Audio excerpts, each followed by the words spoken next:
Hari ini kita akan belajar kembali kebenaran firman Tuhan. Kita ini disebut pengikut Kristus. Dan pengikut Kristus di zaman perjanjian baru disebutnya Kristen. Kristen artinya pengikut Kristus. Kalau hidup kita hari ini disebut Kristen artinya ngikutin Yesus, ngikutin gaya hidup Yesus, ngikutin apa yang Yesus kerjakan di muka bumi selama di muka bumi ini. Patokan kita adalah apa yang Yesus lakukan, apa yang Yesus kerjakan. Kita ngikutin aja apa yang dia mau. Di Kisah Para Rasul pasal 11 ayat yang ke-26, mereka tinggal bersama-sama dengan jemaat itu 1 tahun lamanya. Sambil mengajar banyak orang, di Antiokhia lah murid-murid itu untuk pertama kalinya disebut Kristen. Kenapa disebut Kristen? Ngikutin gaya hidup Yesus. Murid-muridnya Yesus disebut Kristen. Kristen bukan agama. Agama itu cara manusia, buatan manusia untuk pingin ketemu Tuhan, tapi nggak malah ketemu Tuhan, malah bikin peraturan-peraturan yang menjerat, peraturan-peraturan yang membebani manusia. Tapi kekristenan adalah gaya hidup setiap hari dipimpin Tuhan dalam segala hal. Kalau kita nih setiap hari mau dipimpin Tuhan, pasti hidupmu sukses dan berhasil. Pasti hidupmu akan naik, bukan akan turun. Tidak akan turun. Hidupmu pasti diberkati Tuhan. Hidupmu akan menjadi dampak bagi banyak orang. Hidupmu akan menjadi representasi dari kerajaan Allah di muka bumi. Kalau mau dipimpin oleh Tuhan. Yang jadi masalahnya sekarang, siapa yang memimpin hidupmu? Keinginanmu, hawa nafsumu, orang lain, cita-citamu, istrimu, suamimu, atau gembalamu yang mimpin? Atau benar kita ini sudah dipimpin oleh Tuhan? Apa benar hidup kita ini setiap langkahnya kita mengizinkan Tuhan memimpin? Kita harusnya setiap hari mengizinkan Tuhan loh. Dalam segala hal, dari kita bangun tidur, minta dipimpin Roh Kudus. Jangan pernah bangun tidur tanpa membangun hubungan dengan Tuhan. Nyembah Tuhan dulu. Pakai bahasa roh dulu di tempat tidurmu sebelum kau berangkat atau beranjak dari tempat tidurmu. Setelah bangun tidur, ke kamar mandi mungkin. Terus bangun koneksi dengan Tuhan. Setelah kamar mandi bersih-bersih, beres-beres, ke meja makan atau di ruang keluarga, izinkan Tuhan terus memimpin. Sampai engkau ambil baju berangkat kerja, minta dipimpin Tuhan. Di pekerjaan, nanti ambil keputusan bisnis usaha atau apapun di kantor, di toko atau dimanapun, minta dipimpin Tuhan. Libatkan Tuhan dalam pekerjaanmu. Pulang kerja, meeting sama orang, ketemu sama orang, atau aktivitas apapun, sampai pulang balik lagi, mandi, makan, ketemu anak istri, atau ketemu pasangan hidupmu, ketemu anak-anak mungkin, terus ngobrol bareng, sampai tidur lagi. Besok melakukan aktivitas yang sama. Izinkan Tuhan memimpin hidup. Pasti kalau engkau izinkan Tuhan memimpin hidupmu, engkau memiliki kepekaan. Setiap langkahmu yang tidak sejalan dengan firman, tidak akan pernah kamu lakukan. Karena apa? Ujungnya, konsekuensinya, engkau sendiri yang akan tanggung. Makanya hidupnya minta dipimpin Tuhan. Ini Tuhan, aku ngambil keputusan ini benar apa tidak? Ini apa yang ku lakukan ini berkenan di hadapanmu apa tidak? Ini Tuhan, segala sesuatu yang ku kerjakan ini benar sesuai dengan apa yang kamu mau apa tidak? Benar-benar tindakanku ini berjalan seperti yang kau inginkan apa tidak? Kalau tidak, kita dipimpin daging. Kalau kita ini sudah dipimpin daging, ujungnya kita dipimpin oleh hawa nafsu. Kalau kita sudah dipimpin hawa nafsu, setan yang ambil keuntungan di dalamnya. Akan menjadi percuma dan sia-sia. Kehidupan kita harus mengizinkan Roh Kudus, mengendalikan, mengontrol, menguasai, membawa kita terus semakin hari semakin ngalami Tuhan. Dan orang yang dipimpin Tuhan pasti sifatnya, kelakuannya, gaya bicaranya, karakternya pasti menyerupai Tuhan. Bukan liar, bukan sembrono. Kalau orang dipimpin setan, dipimpin keinginan daging, dipimpin hawa nafsunya, semakin berangasan, kasar, menangnya sendiri, egois, keras kepala, tidak bisa dinasihatin, tidak bisa ditegur, benernya sendiri dan orang lain salah semua. Karena apa? Nggak ngerti kebenaran, nggak mengizinkan Roh Kudus mengambil hatinya untuk dibentuk, diproses supaya tetap berjalan seperti yang Tuhan mau. Di Roma 8 ayat yang ke-14, semua orang yang dipimpin Roh Allah adalah anak Allah. Ternyata orang yang dipimpin oleh Roh Kudus adalah anak Allah. Nah, kalau hidupnya nggak dipimpin oleh Roh Kudus, jadi dipimpin daging tentunya. Di Galatia 5 ayat yang ke-25, jikalau kita hidup oleh Roh, baiklah hidup kita juga dipimpin oleh Roh. Orang nggak akan bisa hidup di dalam Roh kalau nggak hidup dalam kebenaran. Harus hidup dalam pertobatan setiap hari. Kita itu perlu bertobat setiap hari, menyelaraskan semua tindakan, ucapan, keputusan, atau apapun yang kita kerjakan, yang kita lakukan, itu kita minta dipimpin oleh Tuhan. Jangan melakukan apapun yang Tuhan tidak kehendaki.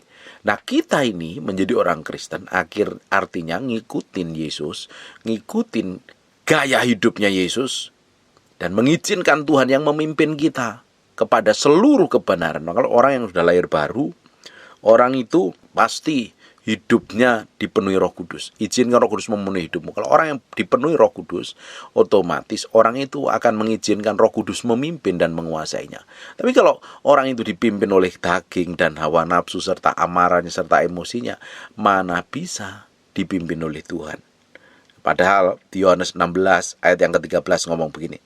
Tetapi apabila Ia datang, yaitu Roh Kudus, yaitu Roh kebenaran, Ia akan memimpin kamu ke dalam seluruh kebenaran. Makanya kita ini harus dipimpin Roh, supaya kita tuh ngikutin maunya Roh Kudus. Karena maunya Roh Kudus, hidup kita dipimpin kepada seluruh kebenaran, dan ujungnya mempermuliakan nama Yesus. Sebab Ia tidak berkata-kata dengan dirinya, tetapi segala sesuatu yang dikatakannya. Jadi hidup kita mengizinkan Tuhan mengintervensi. Dan Tuhan tidak akan memimpin kita kalau kita nggak memberi dipimpin. Tuhan itu gentle. Tuhan itu tiap hari berdiri di depan pintu, ketok pintu hatimu. Tiap hari ketok sampai berdarah-darah pun dia akan tetap ketok. Dia tidak akan masuk sampai kau ngizinkan buka pintu dan mengizinkan mempersilahkan masuk. Allah kita adalah gentle. Allah kita itu bukan liar, nggak punya tata krama. Dia diizinkan masuk, baru dia masuk dalam hatimu. Tiap hari tiap ketok. Kalau hari ini Tuhan ketok hatimu, engkau masih berzina, engkau masih berdosa, masih kasar, perangaiannya liar, temperamental, mulutnya kotor, kelakuannya buruk, hidupnya najis. Tiap hari Tuhan ketuk hatimu. Dia ketuk hatimu lewat banyak kejadian, lewat banyak masalah, persoalan, lewat banyak hal yang kamu alami setiap hari. Tuhan ketok. Kalau responmu bagus, kalau sikap hatimu bagus, kamu mengizinkan Tuhan, makanya terlahir jadi pertobatan. Namanya kelahiran baru kalau mengizinkan mengizinkan Roh Kudus masuk di dalam hatimu. Tuhan ketuk. Terus Tuhan tiap hari peringatkan lewat firman, lewat media sosial, lewat YouTube, lewat pendeta, lewat gembala, lewat teman, lewat sahabat, lewat suami, lewat istri, lewat anak, lewat siapapun juga. Tiap hari peringatin supaya engkau buka hati. Kalau engkau buka hati, Roh Kudus kalau engkau buka hati, engkau mengizinkan Roh Kudus masuk menguasai hidupmu, memenuhi hidupmu. Dan orang yang dipenuhi Roh Kudus, dia akan menyerahkan hidupnya untuk bisa dipimpin oleh Allah, dipimpin oleh Tuhan. Nah, bayangkan Bapak Ibu, kalau setiap langkah kita, setiap apa yang kita kerjakan, setiap apa yang kita lakukan tuh kita izinkan Tuhan yang memimpin, pasti ya dibuat berhasil. Nggak mungkin nggak. Hidupmu pasti akan menikmatin banyak kemurahan Tuhan. Bahkan bangsa Israel pun keluar dari tanah Mesir pun atas pimpinan Tuhan, supaya mereka ngerti bahwa mereka sedang dibawa ke dalam satu tanah perjanjian untuk menikmatin kasih setia Tuhan dan kebaikan Tuhan. Mazmur di 136 ayat 16, kepada Dia yang memimpin umatnya, tetap aja dipimpin sekalipun lewat padang gurun, bahwasanya untuk selama-lamanya kasih setianya. Kalau kita mengizinkan Tuhan memimpin, Tuhan itu memimpin kita pada pusat kebenaran. Kalau kita mengizinkan Tuhan memimpin hidup kita, pimpinan Tuhan itu berjalan tepat seperti yang Tuhan mau. Berjalan untuk menggenapi visi Allah, menggenapi rencana Allah, dan menjadi kepanjangan tangan Allah di muka bumi ini. Tapi banyak orang nggak mau mengizinkan Tuhan memimpinnya. Banyak orang mengizinkan daging yang memimpinnya. Bahkan Musa pun bertahun-tahun mengizinkan mertuanya yang mimpin. sehingga visi Tuhan tidak digenapi. Baru setelah mertuanya mati, Tuhan berbicara. Baru visi Tuhan digenapi. Hari ini yang memimpin hidupmu siapa? Jangan-jangan kau dipimpin oleh mertuamu yang gak kenal Tuhan. Dipimpin oleh orang lain. Hidupmu dikendalikan oleh orang lain yang gak ngerti kebenaran firman Tuhan. Sehingga visi Tuhan tidak digenapi. Kalau hidup kita dipimpin daging, visi Tuhan tidak akan digenapi dalam hidupmu. Tidak heran kamu ketemu trouble, ketemu masalah, ketemu problem terus, babak belur terus, bingung terus, stres terus. Bangsa Israel dipimpin keluar dari tanah Mesir menuju tanah perjanjian. Hanya saja melewati padang gurun. Tapi di padang gurun dia nggak mau menaklukkan bangsa Israel, menaklukkan atas pimpinan Tuhan, ngikutin apa yang Tuhan mau. Padahal ada penyertaan Tuhan, ada pemeliharaan Tuhan, ada proteksi Tuhan. Tetapi mereka nggak mau dipimpin. Akhirnya, ujungnya, mereka mati di padang gurun. Coba sekarang kita akan buka Mazmur 95 ayat yang ke-7. Sebab dialah Allah kita, dan kitalah umat gembalaannya, dan kawanan domba tuntunan tangannya. Kita ini adalah domba yang digembalakan oleh Tuhan. Dan hidup kita harusnya dituntun oleh Tuhan. Bukan jalan mau kita sendiri. Bukan hidup kita serampangan, sembarangan maunya sendiri. Di Yesaya 40 ayat yang ke-11. Seperti seorang gembala, ia mengembalakan kawanan ternaknya dan menghimpunnya dengan tangannya. Anak-anak domba dipangkunya, induk-induk domba dituntunnya dengan hati-hati. Tuhan mau menggembalakan kita kalau kita mau digembalakan. Kalau kita nggak mau digembalakan, nggak mau dituntun, ya kamu liar ujungnya. Makanya saya bilang, Tuhan itu gentle. Dia tiap hari ketok pintu, pingin supaya kita ini ngalami Tuhan, bertobat, ngalami pertobatan, ngalami perubahan, hidup kita ngalami breakthrough dan terobosan, dan mengalami semua janji Tuhan. Dan dia tidak akan masuk sampai kita buka pintu, mengizinkan dia masuk.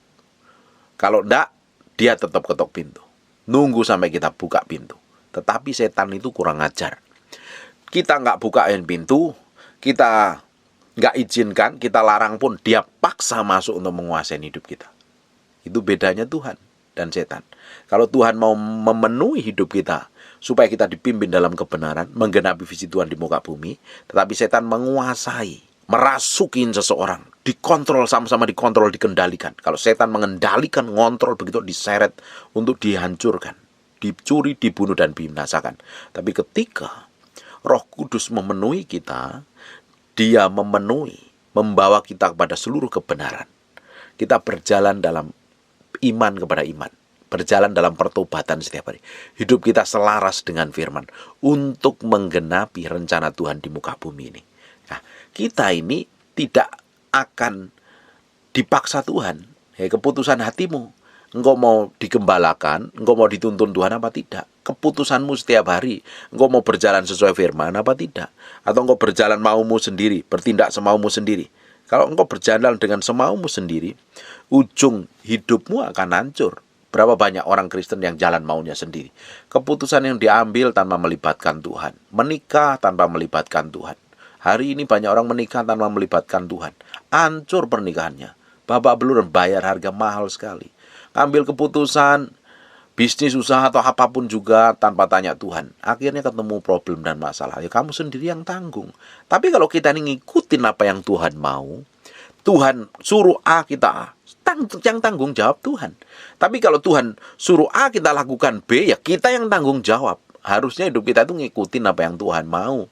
Makanya saya bilang kalau hidup kita ini ngikutin apa yang Tuhan mau, kita akan menikmati semua kebaikan, kita akan menikmati semua kemurahan, kita akan menikmati semua hal yang ajaib yang Tuhan sediakan sampai hari ini. Tuhan mau kita itu memberi hidup kita sepenuhnya untuk dipimpin oleh Roh Kudus, supaya kita dibawa berjalan dari kemuliaan satu pada kemuliaan yang lain, dari urapan satu pada urapan yang lain. Hidup kita semakin hari semakin mencerminkan kemuliaan Tuhan dan menggenapi visi Tuhan di muka bumi ini. Di Yohanes 10 ayat yang ke-16, perhatikan baik-baik. Ada lagi padaku domba-domba lain. Ini domba-domba lain, domba-domba yang nggak mau digembalakan, yang bukan dari kandang ini. Domba-domba itu harus kutuntun juga, dan mereka akan mendengarkan suaraku. mereka akan menjadi satu kawanan dengan satu gembala. Ada domba yang bukan dari miliknya Tuhan, tapi itu domba yang liar dari kandang yang lain. Tetap saja Tuhan pingin domba itu digembalakan supaya sejalan dengan gembalanya. Siapa? Pikiran, perasaan, kemauannya kalau kita ini sejalan dengan apa yang Tuhan mau, apa yang Tuhan pikir, apa yang Tuhan rencanakan, hidup kita itu memberi dampak besar. Hidup kita akan menjadi representasi dari kerajaan Allah di muka bumi. Orang bisa melihat kemuliaan Tuhan yang manifestasi melalui kehidupan kita. Tapi banyak orang tidak mau. Karena ngikut Tuhan, dipimpin Tuhan, harus pikul salib sangkal diri. Barang siapa mau mengikut aku, dia harus pikul salib sangkal diri, matiin daging dan hawa nafsunya, baru dia bisa ngikut aku, kata Tuhan. Tapi banyak orang nggak mau. Dia pilih enaknya saja. Dia pilih yang baik-baik saja, yang nggak banyak tantangan, yang ya hiduplah mau ngapain sih, terlalu ekstrim. Dia bilang, ngapain sih meski begitu, hidup itu biasa aja, yang penting diberkati. Banyak orang berpikir seperti itu. Padahal hidup kita yang hari ini itu menggenapi rencana Tuhan. Harusnya hidup kita ini melakukan apa yang Tuhan mau, bukan apa yang kita mau. Di Mazmur 23, mulai ayat pertama saya sering bahas ayat ini dan sering-sering khotbahkan, dan banyak pendeta banyak khotbahkan ayat ini. Tapi saya mau buka lagi di Mazmur 23 mulai ayat yang pertama. Mazmur Daud, Tuhan adalah gembalaku. Benar Tuhan jadi gembalamu. Kalau kita mengizinkan Tuhan menggembalakan kita, memimpin kita dalam setiap langkah kita, dari pagi bangun tidur sampai kita balik lagi ke ranjang untuk istirahat, kita mengizinkan Tuhan benar-benar memimpin loh, ngontrol pikiran, mengendalikan, kita berjalan sesuai ketetapan Tuhan. Semua keputusan kita harus sesuai firman. Apa yang kita mau lakukan, apa yang kita mau bertindak, kalau nggak sesuai firman kita nggak mau lakukan. Hidupmu pasti tidak akan kekurangan. Karena apa? Mengizinkan Tuhan yang memimpin di depanmu, yang menuntun langkahmu, yang membimbing kau, yang memberi pernyataan atas hidupmu supaya engkau bisa ngambil keputusan yang benar sesuai dengan firman Tuhan. Pasti hidupmu tidak kekurangan. Makanya hati ini ngomong, Tuhan adalah gembalaku, takkan kekurangan aku. Gak perlu khawatir masalah makan dan minum. Tuhan sendiri berjanji, kalau kita mau dipimpin Tuhan, Tuhan adalah gembala kita, takkan kekurangan kita. Ia membaringkan aku di padang rumput yang hijau. Ada padang rumput yang hijau, itu tempat banyak makanan, banyak berkat, banyak air. Rumput yang hijau berarti di situ banyak air. Makanya rumputnya sangat hijau sekali. Banyak makanan. Karena kita ini domba, kita dibawa ringkan di tempat padang rumput yang hijau. Rumputnya banyak melimpah. Ada kelimpahan di dalamnya. Kita tidak kekurangan. Di sana ada berkat. Itu Tuhan yang ngomong. Nah makanya syaratnya kita mau dipimpin Tuhan, jangan dipimpin daging. Hari ini banyak dipimpin hawa nafsu orang, dikuasai begitu rupa, hanya untuk mengejar apa? Padang rumput yang hijau. Kalau kita dipimpin Tuhan, ujungnya kita akan diberkati. Pasti itu, bukan berkat yang kita kejar. Kita hanya mengikuti apa yang Tuhan mau. Ia membaringkan aku di padang rumput yang hijau. Ia membimbing aku ke air yang tenang untuk minum. Makan dan minummu dijagain, dicukupi bahkan berkelimpahan. Ia menyegarkan jiwaku. Orang yang dipimpin Tuhan, mengizinkan Roh Kudus mengkorek sampai kedalaman batinnya. Makanya jangan ngeyel. Loh kalau itu firman yang disampaikan itu benar-benar gak enak di hatimu, ya bertobat toh. Kalau gak mau dengerin ya gak usah ngomong busuk, ngomong jelek. Pindah channel kan beres. Orangnya kalau dengar firman itu bertobat gitu loh. Kalau dengar firman yang menemplak, firman yang rasanya nggak enak hati, berdoa sama Tuhan. Kenapa kok firman ini nemplak aku? Apa ada yang salah dalam hatiku? Apa yang harus aku kerjakan ini? Kalau firman itu benar-benar kamu izinkan mengkoreksi, membersihkan hatimu, jiwamu akan segar. Dia menyegarkan jiwamu. Jiwa itu berbicara tentang apa yang kita pikir, apa yang kita rasa, apa yang kita mau. Jiwamu fresh.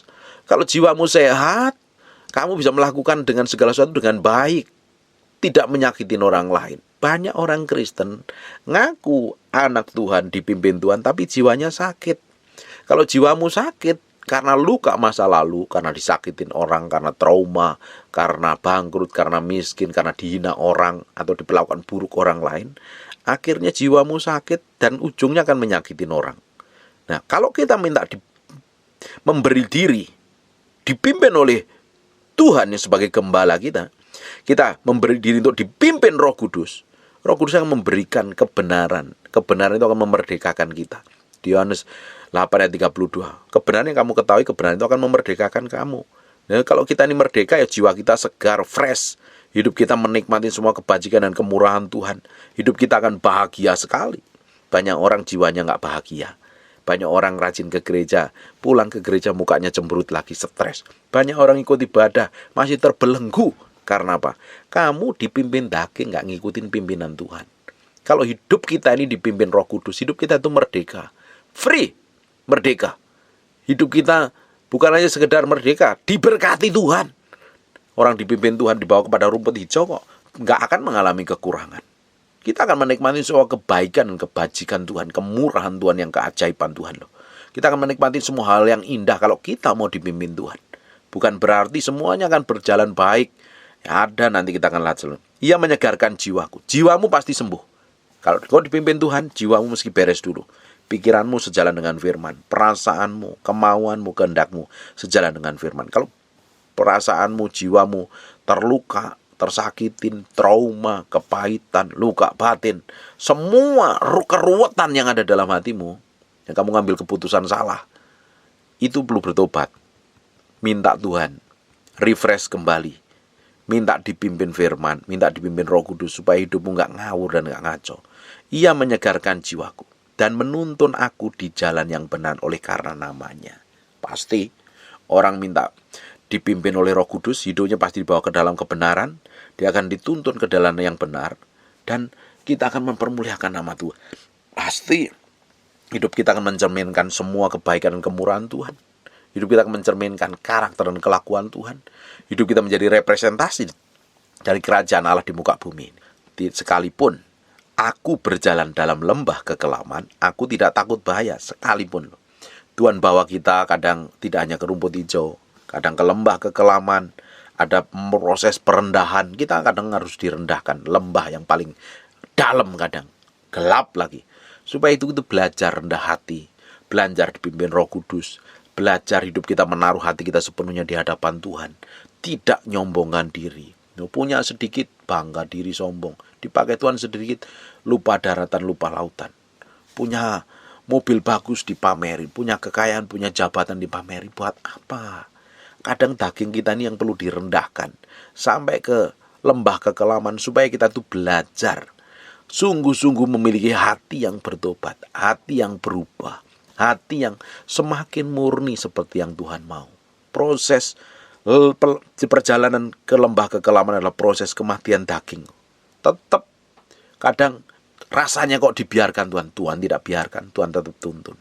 Kenapa harus itu kita alami perjalanan ke lembah kekelaman? Kita belajar bergantung sepenuhnya sama Tuhan. Kita bergantung bahwa kekuatan kita bukan karena kegagahan kita, kehebatan kita.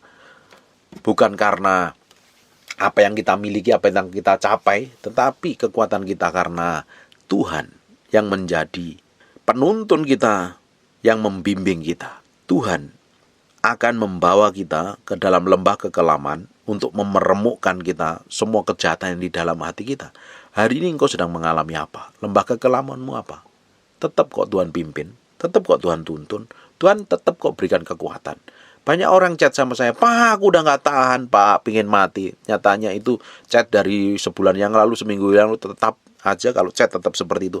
Artinya Tuhan berikan kekuatan loh. Kalau kamu chat saya itu artinya berikan kekuatan, kecuali kamu ini udah lemah, loyo, angkat handphone aja gak bisa. Tapi kalau masih kuat, seger, chat masih sehat, berarti Tuhan berikan kekuatan. Sekalipun kondisimu gak baik, sekalipun keuanganmu gak baik, sekalipun rumah tanggamu gak baik, Tuhan tetap beri kekuatan.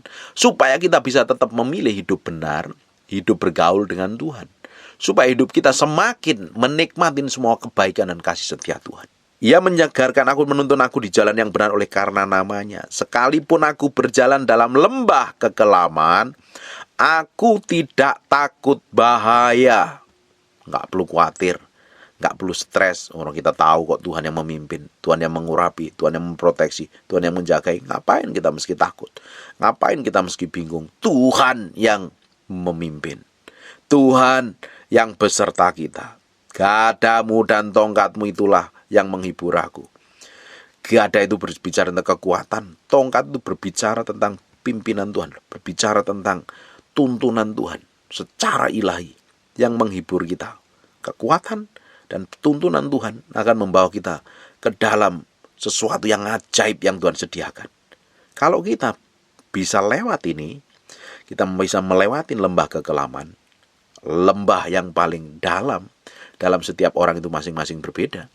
Ada orang yang hawa nafsunya, kehidupannya, keuangannya, atau apapun juga lah namanya. Setiap orang dibawa ke dalam lembah kekelaman. Kalau lulus, perhatikan, engkau menyediakan hidangan bagiku di hadapan lawanku. Tuhan proteksi, Tuhan jagain, Tuhan promosi, Tuhan berkati, Tuhan tinggikan. Engkau mengurapi kepalaku dengan minyak, pialaku penuh melimpah. Powerful gak? Lewat lembah kekelaman, lulus, kamu diberikan makanan yang terbaik, diberikan hidangan yang terbaik, dan hidangan itu di depan para lawan-lawanmu. Artinya engkau dipromosi, engkau ditinggikan, engkau diberikan kekuatan secara ilahi, engkau mengurapi kepalaku dengan minyak, pialaku penuh melimpah. Sampai urapannya begitu powerful dan dahsyat. Orang-orang seperti itu karakternya sudah matang. Lewat lembah kekelaman, lulus, karakternya matang, sikapnya berubah, kelakuannya berubah, hidupnya berubah. Kebajikan dan kemurahan belaka akan mengikuti aku seumur hidupku, dan aku akan diam dalam rumah Tuhan sepanjang masa. Orang yang dipimpin Tuhan mengizinkan Tuhan memimpin hidupnya. Bukan dipimpin daging atau dipimpin setan, tapi dipimpin Tuhan step by step. Setiap langkah kita izinkan Tuhan pimpin. Sehingga ambil keputusan apapun juga, kita izinkan Tuhan yang memimpin. Akhirnya kebajikan dan kemurahan belaka yang akan mengikuti aku. Seumur hidupku aku akan diam dalam rumah Tuhan sepanjang masa. Tinggal dalam kekekalan. Hari ini hidupmu banyak dipimpin apa? Dipimpin daging, dipimpin emosi, atau emosimu yang mengendalikan begitu rupa. Ada orang yang dipimpin emosinya, mengendalikannya begitu rupa. Emosi yang menguasai hidupnya, sehingga sukanya berantem, ribut, ngomong kotor, kelakuannya buruk, keras kepala, dan lain sebagainya. Kalau hari ini engkau itu orangnya bertobat balik sama Tuhan, ini dipimpin oleh hawa nafsunya yang begitu rupa, nggak bisa ngontrol, nggak bisa mengendalikan, benar-benar nggak punya kemampuan untuk mengendalikannya. Orang-orang seperti ini ujung hidupnya akan merana, kacau, dan menderita. Hari ini kalau engkau itu orang yang bertobat balik sama Tuhan, kita mengizinkan Tuhan memimpin step by step langkah kehidupan kita. Langkah kehidupan kita, apapun yang kita ambil, apapun yang kita putuskan, apapun yang kita lakukan, kita mau izinkan Tuhan terlibat di dalamnya. Kita akan menikmati semua hal yang indah dan baik. Untuk kita memberi hidup kita dipimpin Roh Kudus dalam segala hal, engkau harus pikul salib, mati daging, dan sangkal diri. Tanpa pikul salib, mati daging, sangkal diri, engkau tidak akan bisa dipimpin Roh Kudus. Karena orang yang dipimpin Roh Kudus, orang yang menyalibkan keinginan daging dan hawa nafsunya, menaruhnya pada pusat kehendak Tuhan, Tuhan sendiri akan bekerja, Tuhan sendiri akan mengurapi, Tuhan sendiri akan proteksi, Tuhan sendiri akan jagai, Tuhan sendiri akan bawa dalam level iman yang berbeda setiap hari. Berjalan dari kemuliaan satu ke kemuliaan yang lain. Menikmati semua kebajikan dan kemurahan Tuhan. Amin. Jangan bertindak apapun juga tanpa engkau tanya Tuhan. Jangan melakukan apapun juga engkau tanya, sampai engkau tanya Tuhan dulu. Libatkan Tuhan di setiap hidupmu. Jangan pernah tinggalkan Tuhan. Hidupmu akan menikmati semua kebaikan dan kemurahan Tuhan. Proteksi, penjagaan, dan kelimpahan akan mengalir dalam hidupmu. Amin. Hari ini kita banyak trouble dan masalah karena keputusan yang kita ambil mau kita sendiri, bukan seperti yang Tuhan mau. Bertobat, ambil keputusan malam hari. Tutup matamu, tutup Alkitabmu, kita berdoa. Bapa, terima kasih, kami kembalikan segala hormat, pujian, pengagungan buat Raja kami yang maha mulia. Kami memberikan hati kami sepenuhnya di hadapan-Mu, Tuhan. Kami mengizinkan Kau sendiri yang memimpin, Roh-Mu yang mengontrol, mengendalikan hidup kami. Kami mau berserah penuh, Tuhan. Kami tidak mau menjadi orang yang keras kepala. Kalau hari ini kami masih melakukan dosa dan hal menyakitkan hati-Mu, kami minta ampun, Tuhan. Roh Kudus pimpin terus, bahwa terus kami mengalami kemuliaan, keajaiban, berkat dan kelimpahan. Hidup kami diubahkan. Berikan kemampuan kami untuk tetap hidup mati daging, pikul salib, sangkal diri. Terima kasih ya Tuhan. Berkati setiap orang yang mendengar firman yang Hamba-Mu sampaikan. Dimanapun mereka berada, Tuhan berkati. Tuhan berkati. Apa saja yang dikerjakan tangan Tuhan bikin berhasil. Dan Hamba-Mu berdoa secara khusus untuk orang yang sedang sakit dan mengalami kelemahan tubuh. Oleh bilur Yesus, oleh darah Yesus, jadilah engkau tahir, jadilah engkau sehat, jadilah engkau sembuh. Dalam nama Yesus kami berdoa dan mengucap syukur. Biar anugerah, kemurahan, kasih setiamu melimpah-limpah atas hidup kami. Semuanya kami kembalikan buat kemuliaan Raja kami yang maha mulia. Dalam nama Yesus. Haleluya. Amin. And God bless you.